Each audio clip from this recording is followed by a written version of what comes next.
Hello students, आज की class में मैं आपको डिस्क्राइब करने जा रहा हूँ टू डायमेंशनल ज्योमेट्री यानी कि प्लेन ज्योमेट्री, 2D जिसको हम कहते हैं। देखिए, ये जो टू डायमेंशनल ज्योमेट्री है, जिसको हम लोग कोऑर्डिनेट ज्योमेट्री भी कहते हैं, ये आपका क्लास 9, 10 और 11th में बहुत ही इम्पोर्टेंट चैप्टर माना जाता है। तो टू डायमेंशनल ज्योमेट्री को स्टार्ट करने से पहले मैं आपको इलेबरेट कर देता हूँ थोड़ा सा नंबर सिस्टम के बारे में। नंबर सिस्टम का थोड़ा सा इंट्रोडक्शन देंगे, उसके बाद सीधे हम लोग चले जाएंगे कोऑर्डिनेट ज्योमेट्री में और कोऑर्डिनेट ज्योमेट्री का शुरुआत कर देंगे। ठीक है, टॉपिक्स ऊपर लिख दिया गया है, Cartesian system of rectangular coordinates, 2D geometry. तो चलिए हम लोग सीधे स्टार्ट करते हैं। देखिए, नंबर्स को दो भागों में बांटा गया है, रियल नंबर और कॉम्प्लेक्स नंबर। रियल नंबर का मतलब होता है, देखिए रियल नंबर का मतलब होता है रेशनल नंबर और इरेशनल नंबर। इसको आगे हम क्या किए हैं, फ्लो चार्ट में बना दिए हैं। और यहाँ पर देखिए जो फ्लो चार्ट है, इसमें जो सेकेंड है वो है कॉम्प्लेक्स नंबर, जिसको हम लोग नॉन रियल नंबर भी कहते हैं। नॉन रियल नंबर का एग्जाम्पल अगर माने तो इसका एग्जाम्पल होता है √(-1). अगर माइनस में, नेगेटिव में अगर कोई नंबर हो तो इसका मतलब वो हो गया नॉन रियल नंबर यानी कि कॉम्प्लेक्स नंबर, जिसको आप स्टडी कीजिएगा सीधे क्लास 11th में। ठीक है, अगर आप 8, 9, 10 का कैंडिडेट्स हैं तो। लेकिन ये क्लास में क्लास 11th को ही ध्यान में रखकर प्रिपेयर कर रहा हूँ। ठीक है, चलिए। तो √(-1) को हम लोग लिखते हैं आई, स्मॉल आई, और स्मॉल आई जो है इसको बोलते हैं आयोटा। क्या बोलते हैं? आयोटा, आयोटा बोलते हैं इसको। ठीक है, चलिए रियल नंबर को आगे डिस्क्राइब कर देते हैं। जैसा कि आप 8, 9, 10 में क्या क्लास 6 से ही पढ़ते आ रहे हैं। तो रियल नंबर में क्या होता है कि सबसे पहला जो होता है रेशनल नंबर और दूसरा होता है इरेशनल नंबर। तो रेशनल नंबर और इरेशनल नंबर के कलेक्शन को ही क्या कहते हैं? रियल नंबर कहते हैं। ठीक है, रेशनल नंबर किसे कहते हैं? जिसको P/Q के रूप में एक्सप्रेस किया जा सके, जहाँ पर Q 0 नहीं होना चाहिए। अगर Q 0 हो गया तो वो अनडिफाइंड केस हो जाएगा। वहाँ पर Q 0 नहीं होना चाहिए, और इस तरह से उसे हम लोग कहेंगे रेशनल नंबर। इरेशनल नंबर जहाँ पर, जिसको हम लोग P/Q के रूप में एक्सप्रेस नहीं कर सकते हैं। ये तो हुआ पहला डेफिनेशन। ठीक है, चलिए इसका एक दो एग्जाम्पल लिख देते हैं। रियल नंबर का एग्जाम्पल जैसे हो, रेशनल नंबर का एग्जाम्पल जैसे हो जाएगा आपका 1/2, 2/3, 4 एक्सेट्रा। इरेशनल नंबर का एग्जांपल हो जाएगा क्या कि इसको हम लोग क्या कर सकते हैं, P/Q के रूप में एक्सप्रेस नहीं कर सकते थे। तो इसका एग्जांपल हो जाएगा √2, √3 एक्सेट्रा। ठीक है, उसके बाद हम लोग रेशनल नंबर को और भी आगे डिफाइन करते हैं, और इरेशनल नंबर को टर्मिनेटिंग और नॉन टर्मिनेटिंग और डेसिमल के रूप में। तो इसको हम लोग कैसे डिफाइन करते हैं? तो रेशनल नंबर क्या होता है कि जो टर्मिनेटिंग जिसका डेसिमल रिप्रेजेंटेशन आ जाए, जैसे कि यहाँ पर 1/2 है, इसको डिवाइड करेंगे तो 0.5 आएगा। ये टर्मिनेटिंग डेसिमल का एग्जांपल है। तो इस तरह से ये हो गया आपका रेशनल नंबर। ठीक है, और रेशनल नंबर को क्या कहते हैं? एक तो हो गया कि टर्मिनेटिंग डेसिमल रिप्रेजेंटेशन को हम लोग क्या कहेंगे? Rational number. दूसरा नॉन टर्मिनेटिंग रिपीटिंग को भी हम लोग रेशनल नंबर कहेंगे। जैसे 2/3 में आप देखिए क्या है कि इसको जब डिवाइड करेंगे 2 को हम लोग 3 से, तो ये आएगा आपका 0.66666, ये 6 चलता जाएगा। ठीक है, तो इसीलिए 0.66 के ऊपर हम लोग बार का सिंबल दे देते हैं, यानी कि ऐसे लिख देते हैं 2/3 को हम लोग कैसे लिख देते हैं? 0.6। ये भी आपका रेशनल नंबर का ही एग्जाम्पल है, आप देख लीजिए। ठीक है, और नॉन टर्मिनेटिंग और नॉन रिपीटिंग अगर हो जाए ना, तो उसको हम लोग कहेंगे क्या? Irrational number. ठीक है, तो इरेशनल नंबर जैसे नॉन टर्मिनेटिंग और नॉन रिपीटिंग, यानी कि √2 का अगर वैल्यू को आप देखें तो ये होता है 1.414, और ये चलता जाता है, ये कहीं रुकता नहीं है। तो इस तरह से आप डिफाइन कर सकते हैं। ठीक है, और आगे हम लोग रेशनल नंबर को क्या कहते हैं कि रेशनल नंबर का कलेक्शन, रेशनल नंबर किसका कलेक्शन है? तो नेचुरल नंबर और होल नंबर और इंटीजर्स और प्राइम नंबर और कंपोजिट नंबर, सबों का कलेक्शन क्या होता है? रेशनल नंबर होता है। नेचुरल नंबर को आगे दो भागों में बांटा जाता है, नेगेटिव नेचुरल नंबर और पॉजिटिव नेचुरल नंबर। जैसे कि आप जानते हैं कि counting numbers are called natural number, उसी में जब नेगेटिव सिंबल लगा देंगे तो वो नेगेटिव नेचुरल नंबर हो जाएगा। दूसरा क्या है होल नंबर। होल नंबर में अगर हम लोग नेचुरल नंबर में जीरो को इंक्लूड कर लेंगे तो वो हो जाएगा होल नंबर, ठीक है। इंटीजर्स में क्या होता है कि negative and positive natural number होगा इंक्लूडिंग जीरो, तो वो इंटीजर्स का कलेक्शन होगा। प्राइम नंबर क्या होगा जिसका केवल दो ही फैक्टर होता है, एक वो नंबर खुद और वन दूसरा, बस। और कंपोजिट नंबर क्या होता है जो कि प्राइम नंबर नहीं होता, वो कंपोजिट नंबर होता है, लाइक फोर कंपोजिट नंबर है। और इसका दूसरा डेफिनेशन क्या है कि जिसका मोर देन टू फैक्टर्स हो उसे कंपोजिट नंबर कहते हैं। तो ये डिस्क्रिप्शन था, एक शॉर्ट डिस्क्रिप्शन था नंबर सिस्टम का। आगे हम लोग स्टार्ट कर देंगे कोऑर्डिनेट ज्योमेट्री सीधे, ठीक है। चलते हैं थोड़ा सा इसको, पहले आपको कोऑर्डिनेट ज्योमेट्री का भी डिस्क्रिप्शन दे देता हूँ। क्या कि आप देखिए ये होता है एक्स डैश ओ एक्स, इसको कहते हैं एक्स एक्सिस, यानी कि इसका नाम है एब्सीसा। क्या नाम है इसका? एब्सीसा। और ये है आपका वाई ओ वाई डैश, एक दूसरे को 90 डिग्री में इंटरसेक्ट कर रहा है। ये है एक्स वाई प्लेन, इसी को कहते हैं Cartesian plane.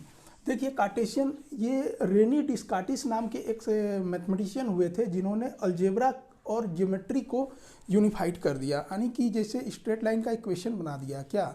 X plus y is equal to zero, ये एक स्ट्रेट लाइन का इक्वेशन है। उसी तरह सर्कल एक प्लेन फिगर है जिसका उन्होंने अलजेब्रा में एक इक्वेशन दे दिया, ठीक है। X square plus y square is equal to a square, जहाँ ए क्या होगा? उस सर्कल का रेडियस होगा। तो इसीलिए ये जो रेनी डिस्कार्टिस थे 1637 में यूनिफाइड कर दिए थे अलजेब्रा को और ज्योमेट्री को, इसीलिए इसको हम लोग कहते हैं कोऑर्डिनेट ज्योमेट्री। इसका दूसरा नाम एनालिटिकल ज्योमेट्री भी है। अलजेब्रा देखिए शुरू से था, ज्योमेट्री भी पहले से ही था, लेकिन यूनिफाइड वही किए थे, ठीक है। चलिए, यूनिफाइड करने का श्रेय रेनी डिस्कार्टिस को जाता है। तो ये जो एक्स वाई प्लेन है इसको कहते हैं कार्टेशियन प्लेन, ठीक है। कार्टेशियन प्लेन में ये हम आपको बता देते हैं क्या कि इसको कहते हैं हम लोग एब्सीसा,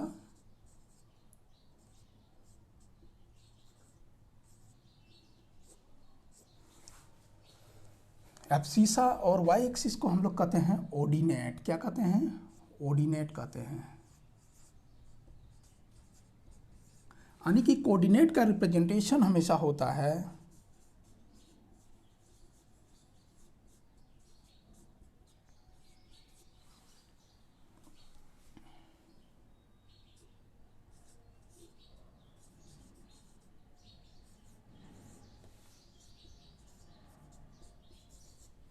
रिप्रेजेंटेशन ऑफ कोऑर्डिनेट कैसे होता है? एक्स कोमा वाई, पहले हम लोग एब्सीसा को लिखते हैं, फिर हम लोग ऑर्डिनेट को लिखते हैं।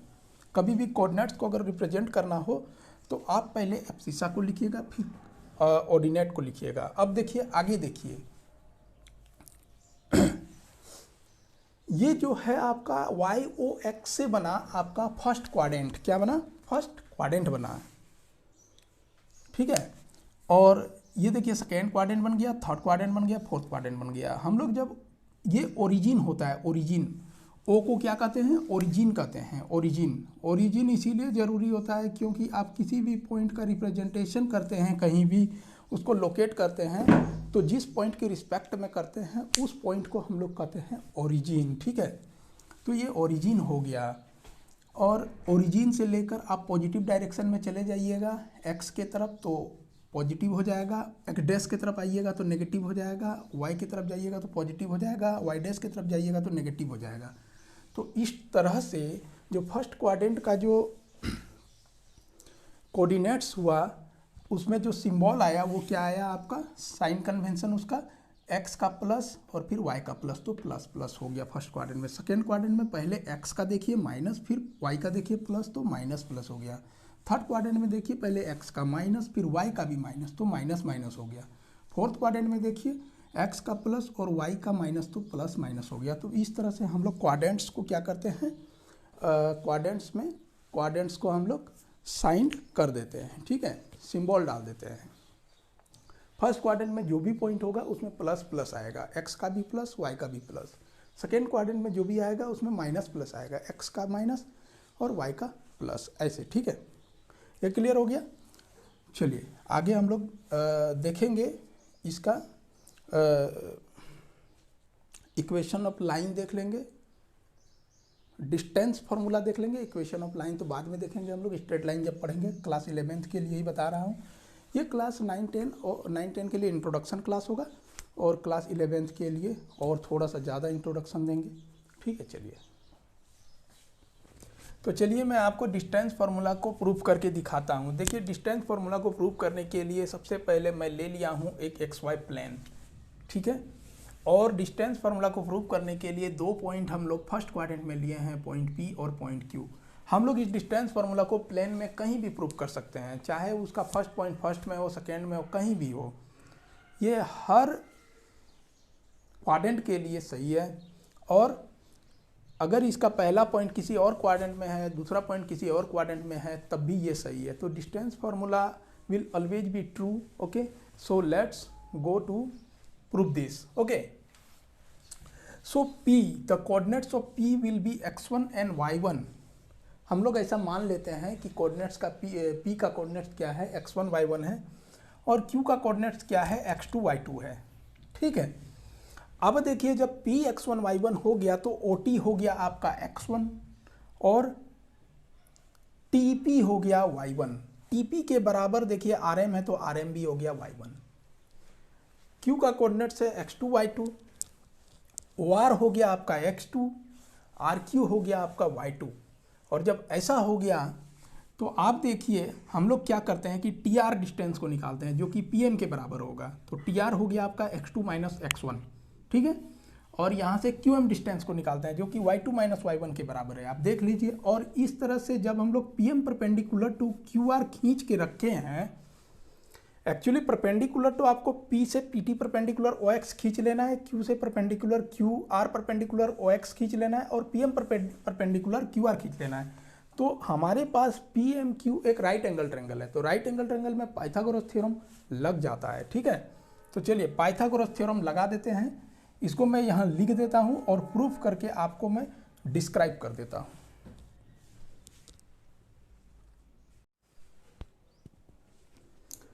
तो देखिए यहाँ पर जो आपका ट्रायंगल PMQ है ये राइट एंगल ट्रायंगल है। In right angle triangle PMQ हम लोग क्या ले लिया, हाइपोटेनस का square is equal to under root perpendicular का स्क्वायर प्लस बेस का स्क्वायर। इसमें आप परपेंडिकुलर बेस किसी को मान सकते हैं।